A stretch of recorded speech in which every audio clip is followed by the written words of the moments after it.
All right, so let's look at some of the calculations that go on in here.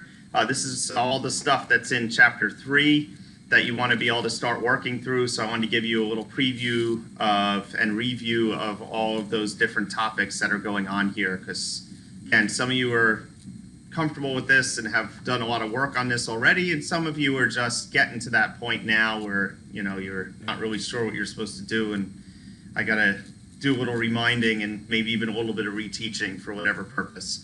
All right, so here we have an empirical formula for styrene. So I know in the PowerPoint already, if you go to look at the follow-up, summer assignment follow-up presentation that I have in my website, you can see all these slides and you can see my solutions for this, but I want to work through these solutions live and talk you through it so that you can see how these were actually solved by me.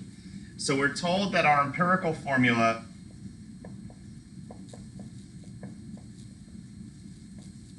is CH. So our empirical formula by definition is the most reduced formula for the compound. So it means that the real compound is either this or some multiple of this. So since these are both ones, it could be C2H2, C3H3, C4H4, et cetera, et cetera, et cetera. And we're told that the mass of the molecule is 104.14. So our first goal is to come up with what our formula is for the molecule. So we know our empirical formula and we know our mass of the molecule. So what we do is we take our carbon, and we know carbon on the periodic table is 12.01 grams, and our hydrogen is 1.01 grams. So we get a total of 13.02 grams per mole for my empirical formula mass. And so we're going to take that and we're going to divide our 104.14 grams per mole, which is our molecular mass, by our 13.02, which is our empirical mass.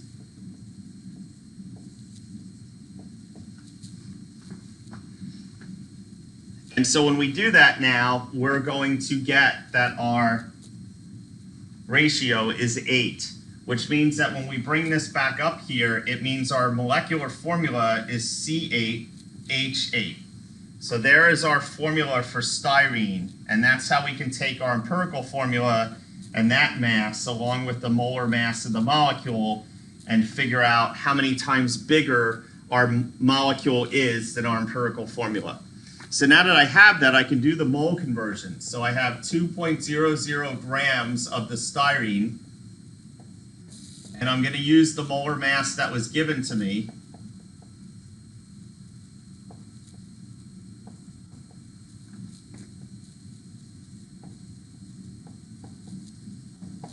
And then I know for every mole of C8H8, and I'm doing this because in the end I need to know how many atoms of hydrogen I have in my sample. So I need to get out of my moles of my whole thing and say for each mole of this that I have, there are 8 moles of hydrogen atoms in there. Right? There it is, 8. So for every one of these, I'm going to get 8 hydrogens out of it. I don't care about the carbon because this question didn't ask about the carbon. It only asked about the hydrogen, so let's just focus on that. And now that I know how many moles of hydrogen, I have to remember the fact that when we're counting particles, 1 mole of anything is 6.02 times 10 to the 23rd atoms. And so that's how you arrive at your answer, is by multiplying and dividing all of that out. So first we have to get our empirical mass, really, so that we could get this step correct. You could actually have gotten the other 3 steps correct, but you wouldn't have gotten a right number of hydrogens until you knew how many were in the molecular formula. So that's what this says here, and I just went through that process. So let's go to our stoichiometry problem.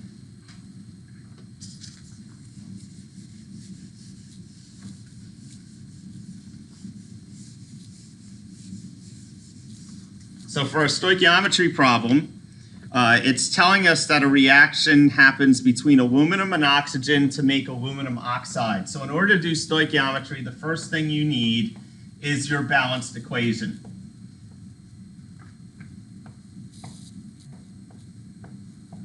All right, so oxygen is diatomic. So remember the listing of your 7 diatomic elements. These are the ones that when they're by themselves, they always have another one of themselves bonded together. There's 7 of them. It's hydrogen, oxygen, nitrogen, chlorine, fluorine, bromine, and iodide. So anytime you write them in your formula for a equation, or anytime you write that formula in an equation, you always have to write it with the subscript 2. All right, so now we have this, and I wrote all of my compounds correctly. Now, in order to do stoichiometry, we need to have a balanced equation. Oh, and by the way, if you're not sure how to get this, remember that this is an ionic compound. So it's a metal plus a non-metal gives me an ionic compound. We know aluminum has a +3 charge. We know oxide has a -2 charge. So the 2 and the 3 then gives us that +6 and -6. So now that I have this, let's go balance this. So I notice that on the right side, I have 3 oxygens, and on the left side, I only have 2. So I'm going to balance it by putting a 3 in front here and a 2 in front there so that I have 6 oxygens on both sides. I did that least common multiple thing. So now that I have 4 aluminums here, I have to go back and I have to put the 4 there. So now I have my 4 aluminums. So now I have my balanced equation.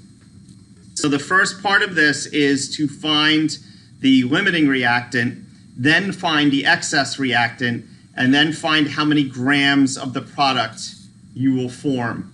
So they tell me in the problem that I have 2 moles of this and 4 moles of that. So the question is, how do we get this to determine what our limiter is? Well, one way we could do that is we start with either one of these and we do the stoichiometry to the other one to see how much of the other one we would need to react all of that. I'm going to do it now the opposite of what's in the PowerPoint, just so you can see a different way to do this. So I'm going to start with the 4 moles of oxygen. And so I'm going to use my coefficients now from the balanced equation and say for every 3 moles of oxygen, that's going to require 4 moles of aluminum to react. So when I do this math, I get 16 divided by 3.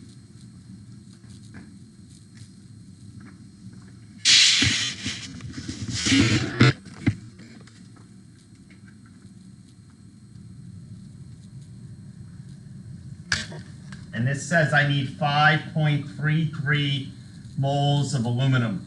So what I just calculated is what is the total number of moles of aluminum required to react 4 moles of oxygen away completely. This is what I need. But when I look up here, I see what I have. I only have 2 moles of aluminum up here. I needed 5.33. I only have 2, which means I don't have enough. Which means my aluminum is my limiter, and I am going to have excess oxygen. And that's one way I can calculate that. The other way I could calculate that, and it would still tell us the same thing, is I could do the stoichiometry from my moles of aluminum to moles of aluminum oxide, and I could do my stoichiometry from moles of oxygen to moles of aluminum oxide, and I can see what amount of aluminum oxide I'm going to get from that. So I'm going to go do it that way too, so you can see how that works. So I'm going to say 2 moles of aluminum. For every 4 moles of aluminum, I get 2 moles of aluminum oxide. So if I do this math, I should get 1 mole of aluminum oxide. Now I'm going to do the same thing with the oxygen. I have 4 moles of oxygen. The equation says for every 3 moles of oxygen, I'm going to get 2 moles of aluminum oxide. So when I do this math, I get 8 divided by 3, I get 2.66 moles of aluminum oxide. So what both of these numbers are telling me is how much of the aluminum oxide I could make if all of this was reacted, would give me that. If all of this is reacted, it would give me that. But I can only run out of one of them first.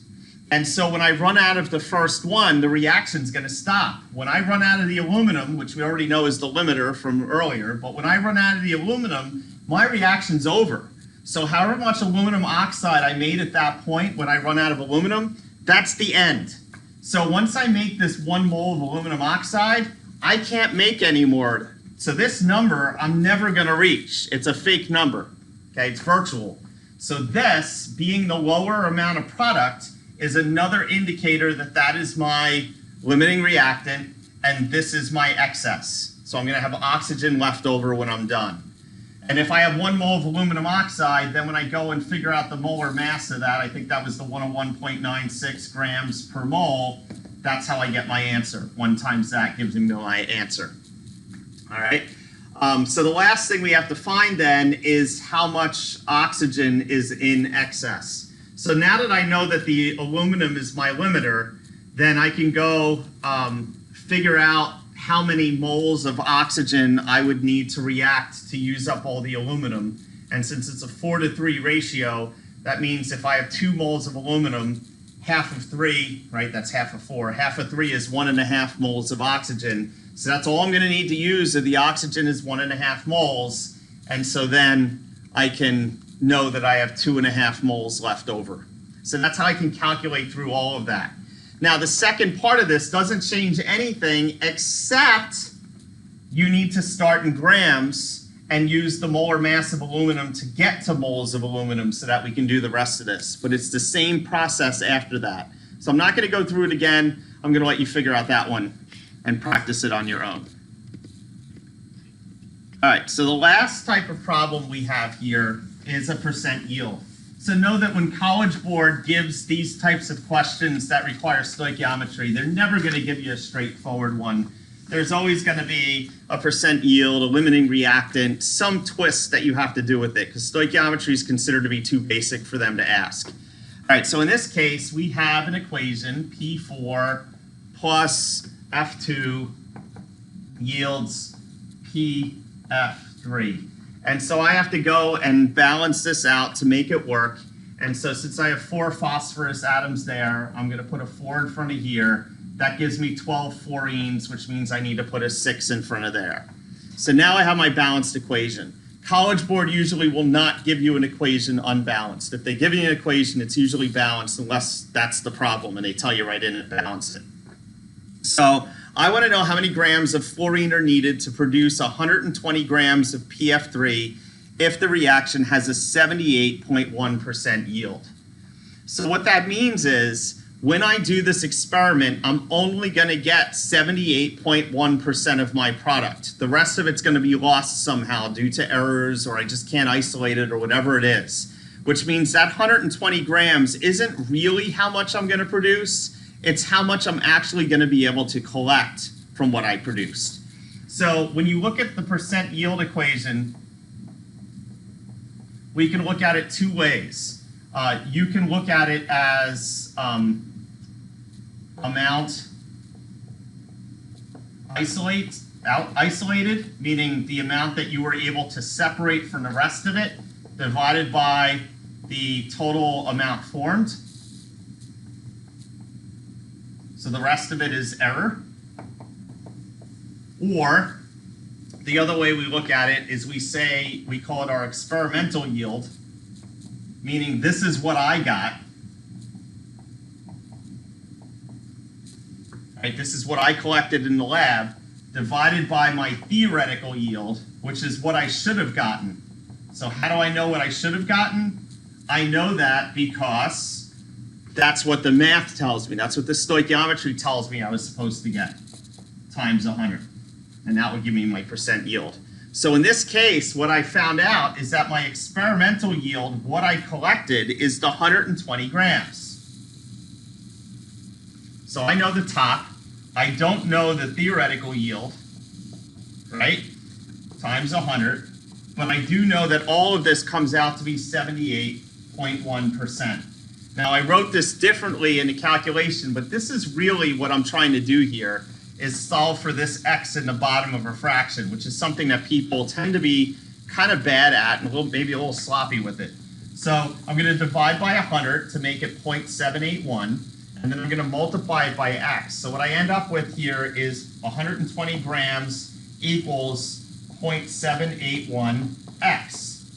So if I divide both sides then by 0.781, I get what my theoretical yield needs to be. I'll get x is equal to, and I can't remember what that number is off the top of my head, 154 grams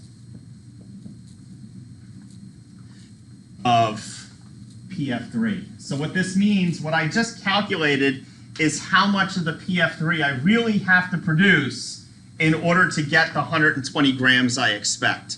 So think of it like you're getting paid, right? You get paid a certain amount of money for doing your job, but they take some out for taxes. So you may only get 78% of the money you earn. So what's on the bottom is the total you earn. What's on the top is what you take home.